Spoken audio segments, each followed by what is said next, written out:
이번 주 수요일에는 우리가 대한민국을 5년 동안 이끌어갈 지도자를 뽑는 날입니다. 우리 모든 성도님들은 권리를 다 행사하시기를 바랍니다. 그래서 정말 가장 좋은 대통령이 뽑혀서 나라를 이끌어갈 수 있도록 우리 성도 여러분들 기도하면서 투표하시기를 바랍니다. 오늘은 사순절 일주를 맞이하게 되었습니다. 오늘 사순절 일주를 맞이하여 예수님의 시험이라고 하는 제목으로 함께 말씀을 나누도록 하겠습니다. 사람들이 삶을 살아가면서 위기와 또한 고비를 항상 만나며 삶을 살아갑니다. 그런데 그 어려움을 맞이할 때에 이 어려움에 대한 해석의 차이가 있습니다. 기독교인들은 힘들고 어려운 이러한 어려움에 대하여서 시험이라고 이야기도 하고 시련이라고도 이야기를 합니다. 그런데 예수 믿지 아니하는 사람들은 이야기하기를 뭐라고 이야기하는가 하면 운수가 없다, 재수가 없다, 복이 없다, 일진이 나쁘다. 그러면서 원망, 불평하는 모습들을 보게 됩니다. 시험이라고 하는 것은 대개 두 가지로 이야기할 수가 있는데, 첫 번째로 시험은 성도라고 해서 예외는 없다라고 하는 겁니다. 우리가 성경을 보면 위대한 믿음의 위인들도 다 시험을 받았던 모습들을 보게 됩니다. 아브라함, 야곱, 요셉, 모세, 다윗, 바울, 성경의 아주 위대한 인물들을 보면 이들도 모두 다 시험이 있었던 것을 보게 됩니다. 그런데 그들이 위대하다라고 이야기하는 것은 이 시험을 잘 이겼기 때문입니다. 시험은 다 있었는데 그 시험을 잘 이긴 사람들을 향하여서 그들이 참으로 믿음의 사람들이다 라고 이렇게 이야기를 합니다. 두 번째로 시험과 시련을 나누어서 설명하기도 합니다. 그래서 시련이라고 하는 것은 하나님께서 성도들을 온전하게 하기 위해서 하시는 것이라고 하면, 시험이라고 하는 것은 하나님께로부터 떨어뜨리기 위해서 하는 사탄의 어떠한 역사, 이렇게도 이야기를 할 수가 있습니다. 어찌되었든 사람들이 이 세상에 태어나면서부터 죽을 때까지 여러 종류의 시련과 시험을 받으며 삶을 살아가는 것이 우리의 모습입니다. 오늘 이 자리에 오신 우리 사랑하는 성도들 가운데서도 참으로 크고 어려운 시험을 치르고 있는 분들이 있으리라고 생각합니다. 어떤 시험이든지 시험이라고 하는 것은 참으로 힘들고 괴로운 것입니다. 그렇지만 이 모든 것들을 넉넉히 믿음으로 승리하는 귀한 성도 여러분들이 되기를 주님의 이름으로 축복합니다. 성경을 보면 오늘 이 본문의 말씀에서 예수님께서도 시험을 받으시는 모습에 관하여서 말씀이 기록이 되고 있습니다. 세 가지의 시험을 예수님께서 받으신 모습에 관하여 오늘 말씀이 기록되고 있는데, 바로 오늘 이 말씀을 우리에게 들려주시는 것이 무엇일까? 오늘 이 말씀을 우리에게 들려주시는 것은 예수님께서도 이렇게 시험을 당하셨듯이 너희들에게도 이러한 시험이 분명히 있을 것이다. 그 시험에 대비하고 그 시험을 이길 수 있는 자의 모습을 가지고 삶을 살아가라 라고 하는 것을 우리에게 말씀해 주시기 위하여서 말씀이 기록되었습니다. 예수님께서 우리와 똑같은 인간의 몸을 가지고 오셨습니다. 그 인간의 몸을 가지고 오신 예수님에게 사단이 예수님을 시험합니다. 그런데 어떤 때에 예수님께서 시험하셨는지 우리가 보면 첫 번째로 예수님께서는 성령이 충만하실 때에 시험하였던 모습을 보게 됩니다.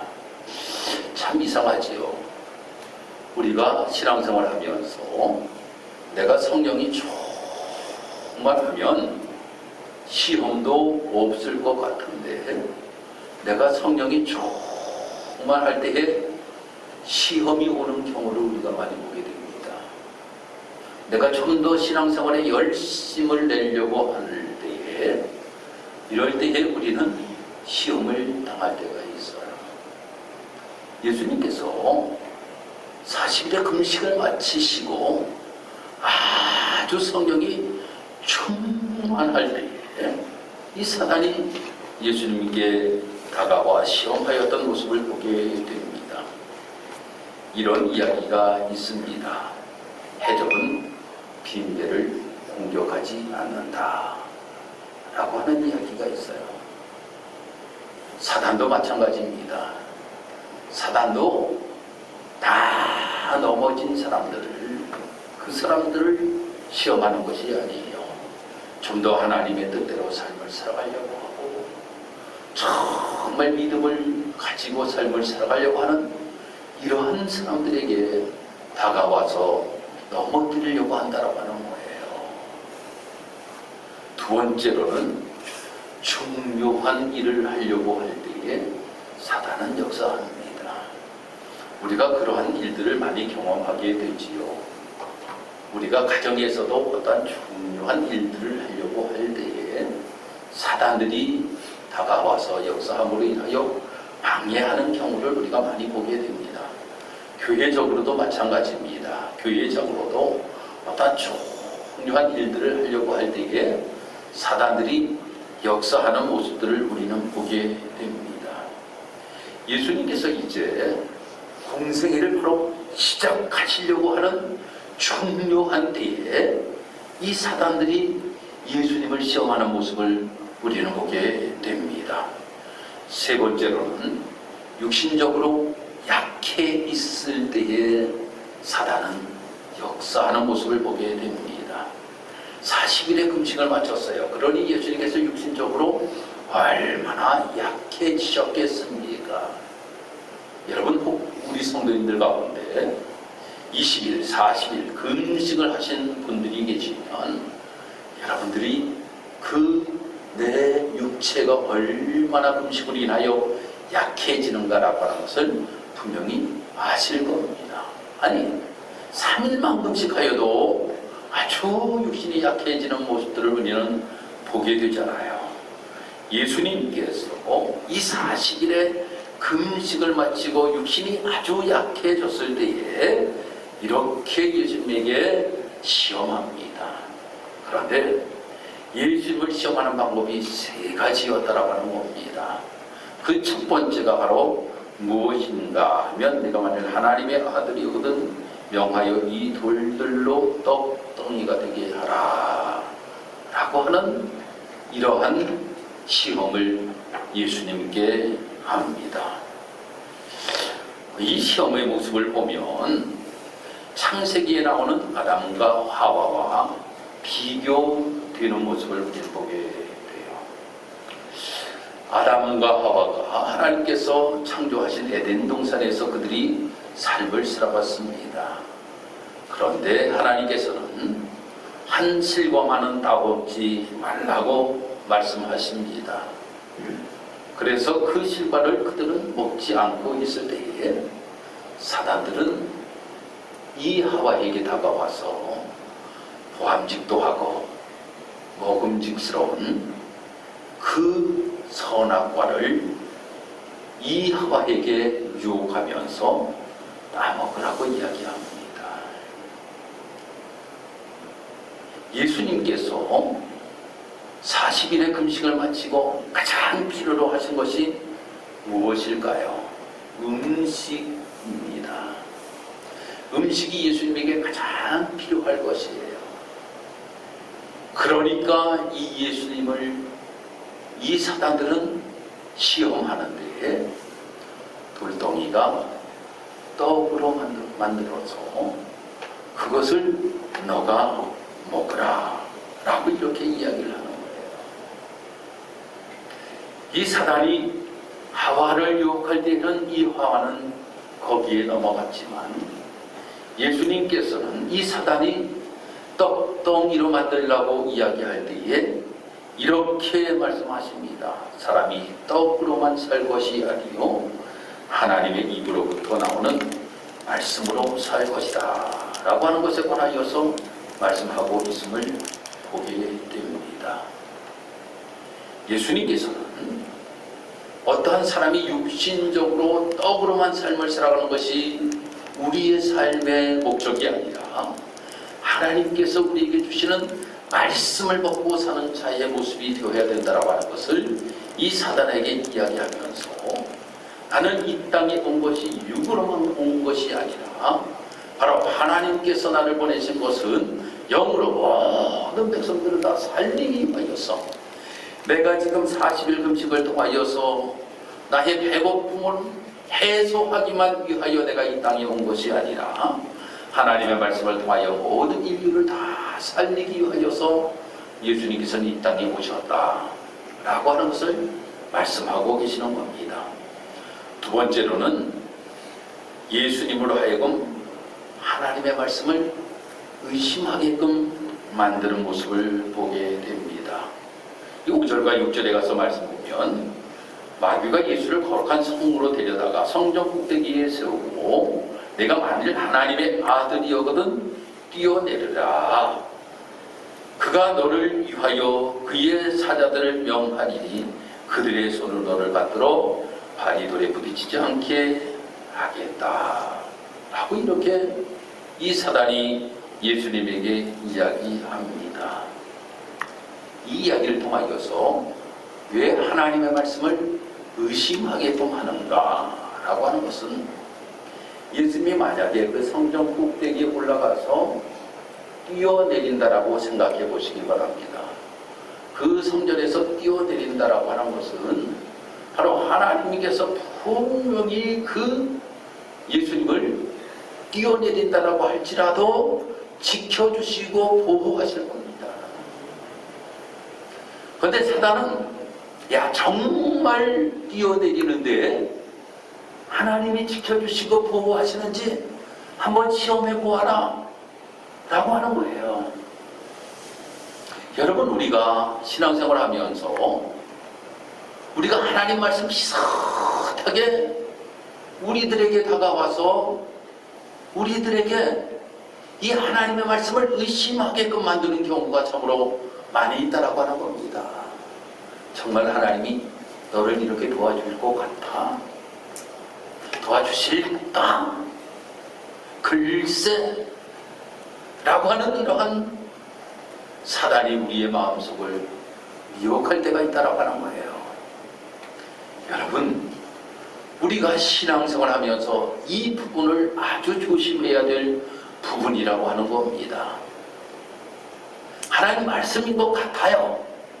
말씀인 것 같은데 그 말씀이 나를 의심하게끔 만드는 이러한 경우가 우리에게 많이 나타나게 된다고 하는 거예요.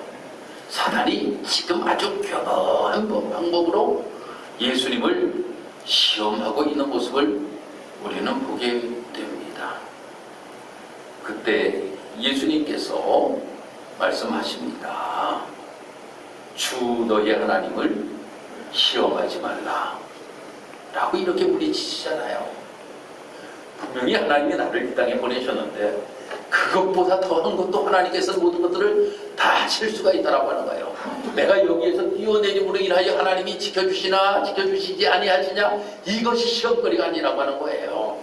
무엇을 하든지 하나님께서 지켜주시고 무엇을 하든지 하나님이 함께 하신다라고 하는 것, 그것을 나는 확신하니 주 너희 하나님을 시험하지 말라 라고 이렇게 이 사단을 향하여서 이야기하는 모습을 보게 됩니다.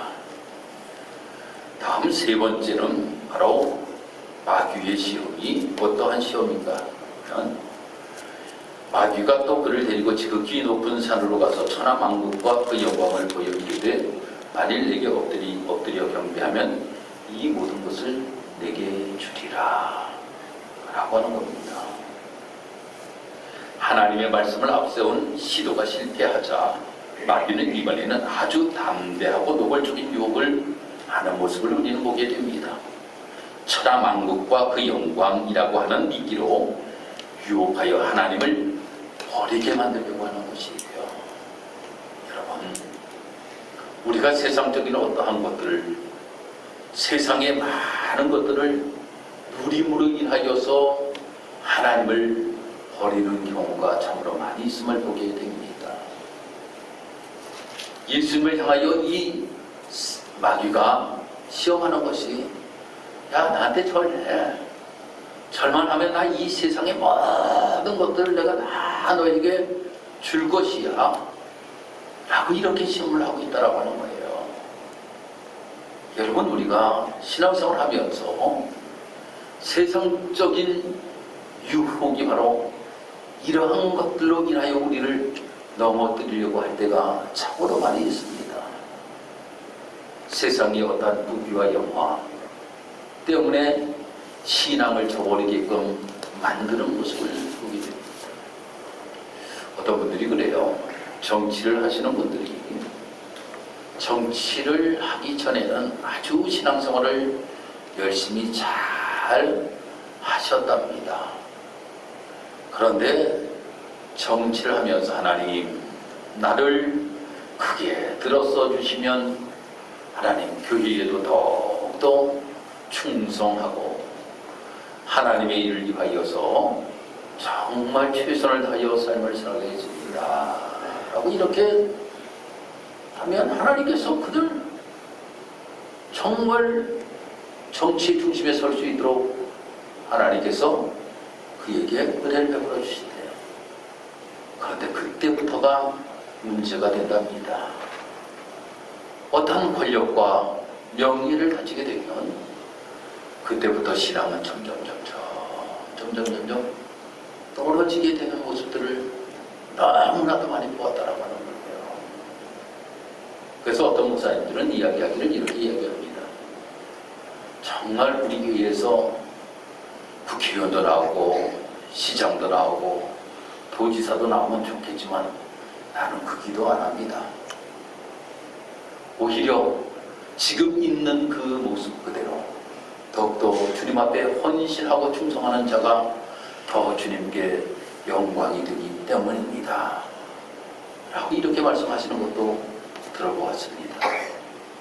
여러분, 우리가 좀 더 잘 살게 되고 우리가 좀 무엇인가 명예가 높아지게 되고 정말 권력을 우리가 가지게 된다 할지라도 하나님 영광 위하여 쓸 수 있는 자의 모습이 되어야 되는데, 너 이것 가지면 예수님 버려, 너 이것 가지면 예수님 버려 라고 하는 것으로 우리에게 유혹하고 우리를 넘어뜨리려고 할 때 나는 어떠한 자세로 그 시험을 이길 것인가 라고 하는 것, 이것을 오늘 이 예수님의 시험을 통하여 우리가 다시 한번 뒤돌아볼 수 있는 우리의 모습이 되어야 된다라고 하는 겁니다. 정말 이 사단들은 정말 예수님을 무너뜨리고 하나님의 나라의 회복을 무산시키려는 마귀의 세 차례의 시도에 대응하신 예수님의 모습을 우리는 보면서 우리도 온갖 여러 가지 시험이 우리에게 올 때에 우리가 이길 수 있는 모습으로 삶을 살아갈 수 있는 우리의 모습이 되어야 된다라고 하는 겁니다. 그러기 위하여서 우리는 어떠한 모습이 있어야지만 이 모든 시험들을 이길 수 있는가 하면, 첫 번째로는 하나님의 말씀으로 산다라고 하는 것은 하나님의 말씀에 순종하는 삶을 살아야 된다라고 하는 거예요.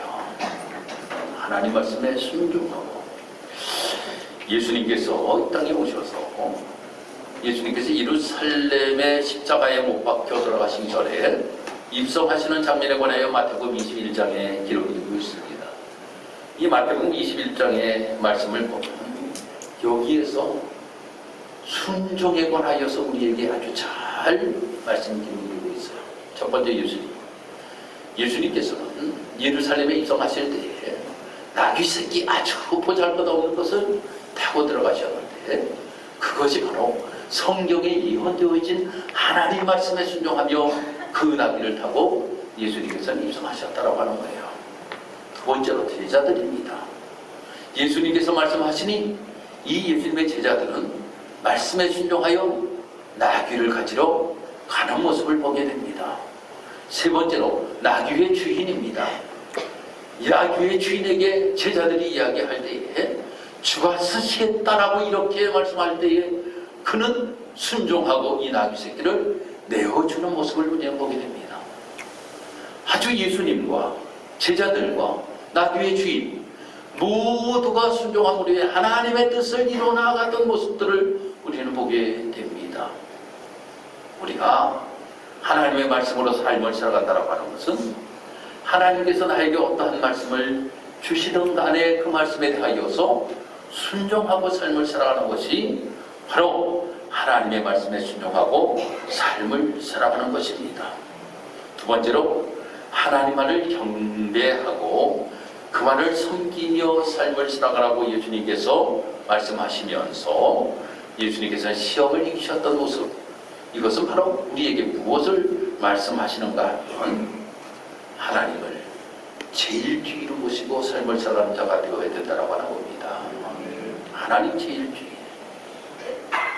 수요일날 저녁에도 제가 여러분에게 말씀을 드렸습니다. 하나님은 3등이십니다 라고 하는 이야기를 여러분에게 드렸어요. 우리가 삶을 살아가면서 하고 싶은 일을 1등으로 두고 삶을 살아가는 것이 우리의 모습이라고 합니다. 두 번째로는 해야 하는 일을 해야 되는 것이 나에게 두 번째라고 하는 겁니다. 그 다음에 세 번째가 하나님 만나는 것이라고 하는 거예요. 하고 싶은 거 다 하고 해야 할 일 다 마치고 난 그 후에 여유가 있으면 하나님을 만나 주려고 하는 모습을 가지고 삶을 살아가는 것이 우리라고 하는 겁니다. 그래서 하나님은 3등이라고 하는 거예요. 하나님은 3등. 또 어려운 일이 생길 때에도 우리에게 하나님은 3등이라고 하는 겁니다. 내 힘으로 한번 해보고 그래도 안 되면 가까이 있는 사람에게 도와달라고 하고 그나마도 안 될 때에 하나님을 부른다라고 하는 거예요. 하나님은 또 3등이라고 하는 겁니다. 하나님은 3등. 거리에서도 하나님은 3등이라고 하는 겁니다. 내게 가장 가까이 있는 것은 나 자신, 그 다음은 내 마음을 알아주는 사람, 그 다음에야 저 멀리 하늘에 계신 하나님이시다. 그래서 하나님은 3등이시다. 저는 이 글을 읽으면서 정말 저 자신도 한번 뒤돌아보게 되었습니다. 내가 정말 하나님을 1등으로 내가 모시고 삶을 살아가고 있는가? 주 여호와 하나님만을 경외하며 삶을 살아가는 모습이 되기 위해서는 하나님을 1등으로 두고 삶을 살아가야 되는데 내가 하고 싶은 일을 하고 해야 될 일 다 마치고 그리고 나서 하나님을 만난다라고 하는 거예요. 아니 어떤 어려운 일이 있을 때 내가 그냥 하겠다고 안 되면 누구누구가 좀 도와달라고 사람에게 부탁하고 그리고 안 되면 하나님 앞에 나와 기도하면서 이렇게 삶을 살아가는 것이 우리의 모습. 정말 나 자신을 가장 아끼고 그 다음에 나를 마음을 알아주는 사람, 이러한 사람들과 어울리기를 좋아하고 그 다음에 나서 3등으로 저 멀리 계신 하나님 찾고 그 하나님과 교제를 하려고 하는 모습을 가지고 삶을 살아가는 것이 우리의 모습이에요. 여러분, 정말 하나님만을 경배하고 삶을 살아가는 우리의 모습, 하나님 앞에 하나님이 1등이 되는 삶을 살아가는 우리의 모습이 되어야 된다 라고 하는 것을 말씀합니다. 세 번째로는 우리는 원래 자리인 겸손의 자리로 설 수 있는 모습이 되어야 된다고 하는 거예요. 세상에서 돈으로 나를 유혹한다 할지라도, 세상에서 명예로 나를 유혹한다 할지라도 나는 하나님께서 나에게 허락하신 그 자리에서 겸손하게 물질의 복을 주셨으면 그 물질을 사용함에 있어서 겸손하게 사용할 수 있는 나의 모습, 명예를 나에게 주셨으면 명예를 겸손한 자리에서 사용할 수 있는 모습, 권력을 주셨으면 그 권력의 자리에서 정말 내가 겸손하게 그 일을 감당하며 삶을 살아갈 수 있는 우리의 모습이 되어야 된다라고 하는 것을 우리에게 이 예수님의 시험을 통하여서 말씀해 주고 있는 겁니다. 그래서 우리 사랑하는 성도 여러분들이 우리가 정말 하나님 말씀에 순종할 때에 우리는 시험을 이길 수가 있습니다. 정말 하나님 제일주의로 그만을 섬기며 삶을 살아가게 되면 우리는 말씀으로 교묘하게 다가오는 시험도 이길 수가 있다라고 하는 겁니다. 다음, 겸손한 모습을 가지고 우리가 삶을 살아가게 되면 어떠한 자리가 나에게 온다 할지라도, 어떠한 물질이 나에게 들어온다 할지라도 우리는 넉넉히 이기며 시험을 통과할 수가 있게 된다라고 하는 거예요. 예수님께서 이 모든 시험을 넉넉히 이기시고 바로 공생애를 시작하셨던 모습과 같이 이 사순절을 시작하면서 오늘 이 말씀을 준비하면서 우리 사랑하는 성도 여러분들, 사순절 기간에 좀 더 기도하려고 하고 사순절 기간에 좀 더 하나님께 더 가까이 나아가려고 하는 우리 성도 여러분들에게 또 어떠한 시험으로 우리에게 다가올지 모릅니다. 이 모든 것들을 넉넉히 이기며 승리의 삶을 살아가기 위하여 오늘 우리에게 말씀 주신 점이 있고 말씀도 들고 오늘도 승리의 삶을 살아가는 귀한 성도 여러분들이 다 되기를 주님의 이름으로 축복합니다. 기도드리겠습니다. 하나님 감사합니다. 하나님께서 오늘도 우리를 사랑하셔서 주의 자녀로 불러주시고 은혜 가운데 삶을 살아갈 수 있도록 은총을 베풀어 주신 것 감사합니다. 하나님, 오늘 우리 사랑하는 귀한 성도들과 예수님의 시험에 관하여서 말씀을 함께 나누었습니다. 예수님께서 공생애를 시작하시기 전에 세 가지의 시험이 있었지만 이 모든 것들을 넉넉히 이겼습니다.